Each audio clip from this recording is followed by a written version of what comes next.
Sathya Sai Speaks, Volume 12, Chapter 15. Love is the key.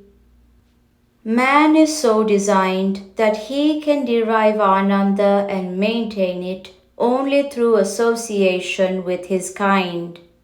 To divest oneself of all contacts with others and tread a lonely path is a sign of weakness, a sign of fear, not of courage.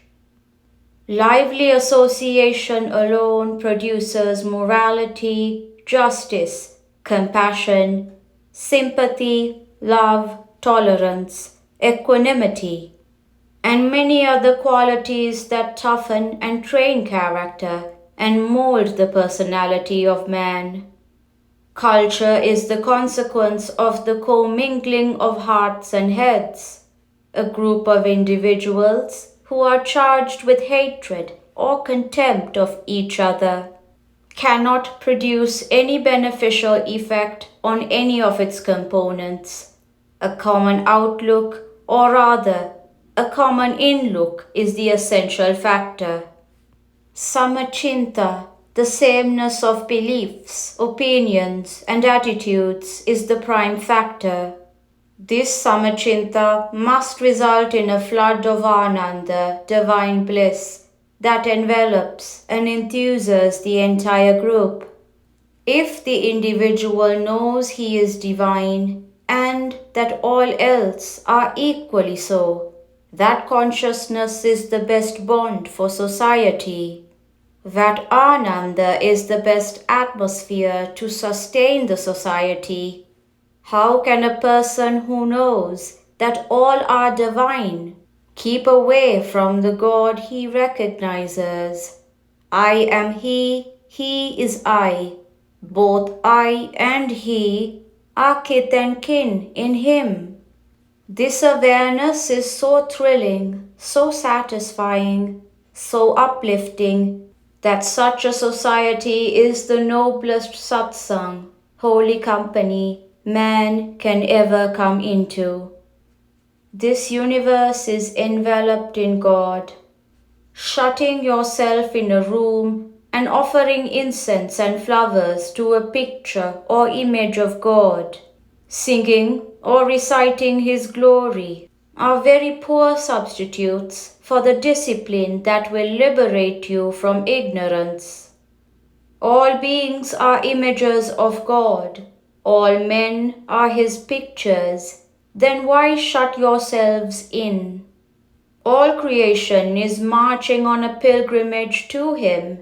Why then behave as if you are trekking it alone? You believe that the time spent in church or temple or the domestic shrine in adoration and in ritual worship is devoted to God, and the rest is spent for other purposes. But you cannot demarcate and delimit the realms of God and man like that. God is ever with you, everywhere. Vasudeva sarvam midam. All this is God. Society is the school where this lesson is taught to those who earnestly seek. The sages of this land resorted to the hermitages in the forests and mixed with the steadfast seekers there, engaging in scholastic discussion and disciplinary practices. They drew inspiration and instruction from each other and learnt the truth. Ishavasyam idam jagat. This universe is enveloped in God. That God is the string on which the world is strung, the string on which all worlds are strung. When man gives up his conceit and becomes nature's pupil rather than its tyrannical master, he can hear her voice advising, admonishing, and illuminating. Man has all the resources he needs in himself. He can tap them by identifying them and manifesting them, and by sharing them with others. He is Sat Chit Ananda, being awareness, bliss absolute. He is Shiva Shakti Swarupa, form of divine energy. When man extols himself, he is extolling God. Do not cultivate the conviction that you are mere men. Be assured that you are destined for divinity. When divinity takes on the human form as described in the Ramayana, the Mahabharata, and the Bhagavata, one has to interpret the actions as providing examples and lessons, and not as human stories enacted for entertainment. Mind of man has to be a garden of flowers. The 5 Pandava brothers are 5 qualities in human character, all observing the norms set by the eldest, which is the noblest and the most righteous.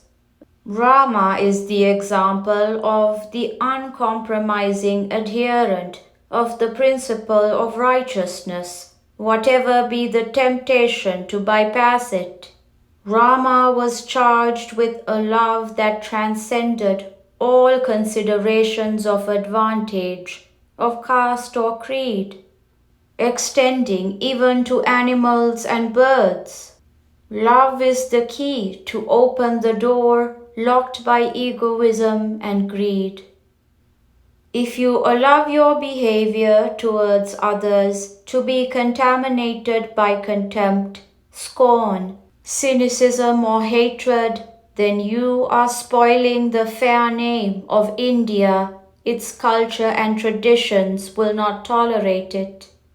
India has proclaimed that God is one and that He is known and can be known through various names and forms. It has declared that God is installed in the heart of every being. Look at the emblem of the Sathya Sai organization. It tells you that the Hindu, the Muslim, the Parsi, the Buddhist and the Christian are all adoring the same God for the same consummation. The mind of man has to be a garden of many colored flowers. Anandanavan. Krishna will certainly delight in dancing there and playing on the enchanting flute in the bowers of that garden. A heart saturated with love of God can never entertain thoughts of violence. It is sheer hypocrisy to kneel before God and then force men to kneel before you. God is love, God is peace, God is strength. How can a person be in contact with God and yet be proud and acrimonious, agitated and angry, weak and vacillating? His claim to be in contact with God is only a laughable foible. It cannot be true. A tree is judged by its fruits.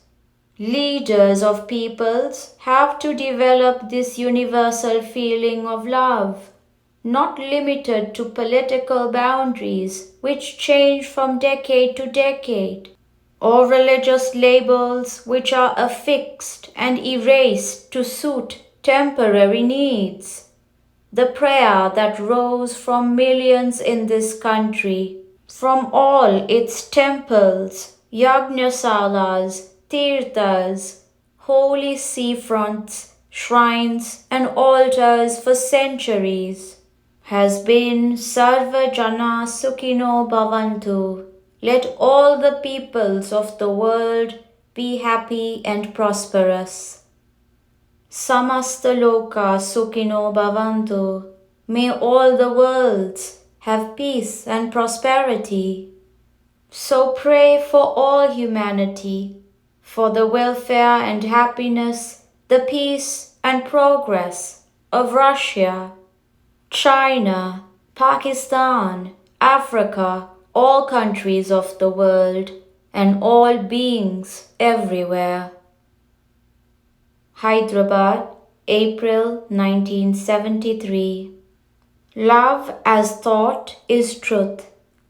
Love as action is right living. Love as feeling is peace. Love as understanding is non-violence. Sri Sathya Sai Baba.